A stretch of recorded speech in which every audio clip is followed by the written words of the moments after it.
Olá, estamos de volta no nosso segundo bloco do programa Direito na TV com o professor Erivelton Filete. Professor, estamos aqui discutindo hoje a questão dos honorários advocatícios e discutindo também os valores que podem ser cobrados a esse título, né, professor? Então, o senhor explicou, né, o máximo que pode ser cobrado, né, um limite subjetivo que existe. E quando a parte não dispuser de condições financeiras para patrocinar o seu advogado, ou simplesmente dar início a uma ação judicial, porque a gente sabe que ela tem as custas dessa ação. Como ficam essas pessoas necessitadas que não têm condições financeiras de dar início a uma ação, professor? Professor, a própria Constituição Federal traz que o acesso à justiça ele tem que ser proporcionado pelo Estado. Em todos os estados da federação, com exceção de Santa Catarina, nós temos a Defensoria Pública. Né? Em Santa Catarina, nós trabalhamos somente com a Defensoria Dativa. O que é? São os advogados particulares, que não são empregados do Estado, que atuam na defesa dos interesses de pessoas que não têm condições financeiras de pagar esse advogado. E aí nós temos duas situações. Nós temos a situação da justiça gratuita, né, e a situação da assistência judiciária, que é esta em que o Estado vai pagar os honorários desse advogado que vai trabalhar para uma pessoa necessitada. Em resumo, então, professor, nós teríamos esses dois mecanismos, né, para suprir essa carência financeira das partes. Sim, as pessoas elas não podem alegar, no meu ver, que estão sem acesso à justiça, porque existe a Defensoria Dativa em Santa Catarina e tem essa pessoa, tem esse advogado que vai fazer. Nenhum advogado é obrigado a se inscrever na Defensoria Dativa.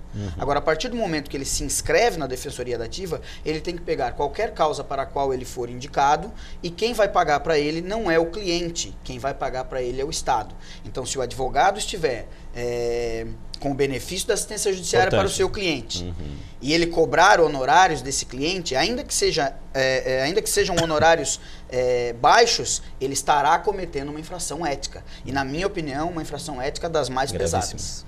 Das mais graves, perdão. A gente sabe de casos de advogados que requerem assistência judiciária e depois dizem para o cliente, tem que pagar tal diligência, quando na verdade isso não é necessário. Claro. Né? E é muito importante que a população saiba disso. Se tem assistência judiciária, o advogado não pode cobrar absolutamente nada. Ele vai ser pago pelo Estado. Mas isso é muito pouco que se paga e leva tempo para receber. Eu sei disso, já fiz assistência judiciária. Agora, eu me submeti. Se não quer fazer, não é obrigado a se inscrever, então não faça. Perfeito, professor. Muito obrigado pela sua explicação. Com certeza, essa distinção entre a justiça gratuita e a assistência judiciária gratuita e a possibilidade ou a impossibilidade de cobrar os honorários é muito importante para que a população tenha conhecimento. Professor, me desculpa, mas claro. Já na justiça gratuita, eu não posso, advogado, deixar de cobrar meus honorários. A diferença daí, né, professor? Exato, porque na justiça gratuita eu só tenho a isenção das custas processuais, daquilo que se pagaria para o Estado. Perfeito, né? perfeito. Então, nesse caso, quem paga ainda o advogado é o cliente. Imagina uma ação de dano moral ou uma ação de acidente de trânsito em que se peça uma indenização de R$100 mil. Né? Claro. E aí o cliente ganha a ação, recebe os R$100 mil e o advogado recebe R$1.000 do Estado, que é o que o Estado vai pagar, e vai pagar isso com bastante longo prazo, né? Infelizmente. Então, nesse caso, o advogado requer a justiça gratuita. Perfeito, perfeito. Ótimo esse esclarecimento.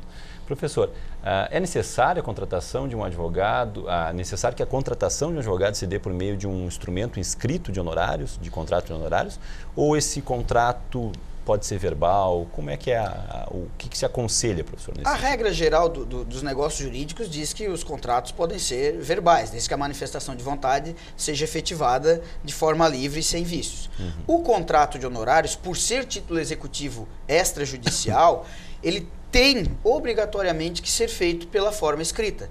E essa exigência é do Código de Ética e do Estatuto, para evitar aquelas desconfianças no final. Né? Mas pô, agora quando se tem o problema, né? O que tu quiser. Aí depois que ganha a causa, mas era 20%? Era 30%? Era tudo isso? Tem certeza? Aí o advogado pega o contrato e diz, está aqui. É uma questão de segurança, então. Segurança. Tanto para o advogado quanto para a quanto para o cliente, porque tem advogados que podem dizer o seguinte: olha, eu não tenho que fazer esse serviço para ti. Aí o cliente tem o contrato, vai lá e diz: está aqui no contrato que tu tens também essa obrigação. Então vai fazer. Uma questão mesmo de segurança. É uma garantia para o cliente e para o advogado. Perfeito, professor. Professor, vamos pensar na exceção. Então, e se o advogado e o seu cliente não tiverem firmado um contrato escrito? Como é que fica a situação? Eu pergunto-lhe principalmente naquela questão do valor. É 30, é 20, é 10? Quer dizer, fugindo desses casos, como que o advogado pode cobrar do seu cliente e o cliente pode ter certeza que está pagando o valor correto? Difícil essa questão, professor? Eu costumo dizer para os meus alunos e costumo dizer também para os meus clientes que o advogado que não faz contrato, ele não só está perdendo dinheiro, como ele está perdendo credibilidade. Perfeito. Porque o cliente que quer te pagar e que quer um bom trabalho, ele vai exigir que tu faça no mínimo um contrato, porque tu é o advogado dele. Exato. Certo?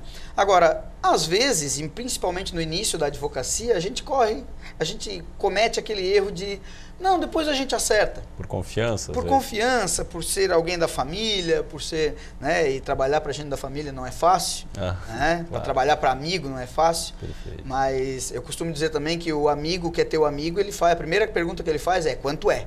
Exato. O outro ele vai... Esse já não é bem amigo. Já não é muito teu amigo. Mas, de qualquer forma, se não fez o contrato, existe uma possibilidade. Ele pode, o advogado, propor uma ação de arbitramento de honorários, só que aí ele não pode dar o preço. Aí quem vai dizer quanto vale o seu serviço é o juiz da causa. O próprio juiz vai dar esse valor. O próprio juiz vai avaliar o trabalho efetivado e com base aí no artigo 20, lá juntando também com o Estatuto da OAB, ele vai dar o valor.